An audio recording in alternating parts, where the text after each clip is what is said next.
রমাদি ছিল এমনই একজন, সকলের চেয়ে আলাদা, অথচ বাড়ির কাউকে তা নিয়ে কখনো চিন্তা করতে দেখিনি।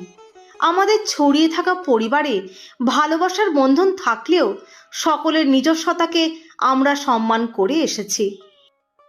নিজের কথা নিজে যে কখনো বলেনি বা বলতে চাইনি, সেখানে অন্য কারো কথা বলার কি প্রয়োজন?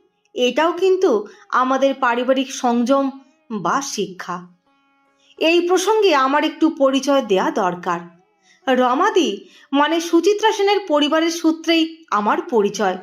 শ্রীযুক্ত জগবন্ধু দাশগুপ্ত ছিলেন পূর্ববঙ্গের পাবনা শহরের বহুকালের বাসিন্দা।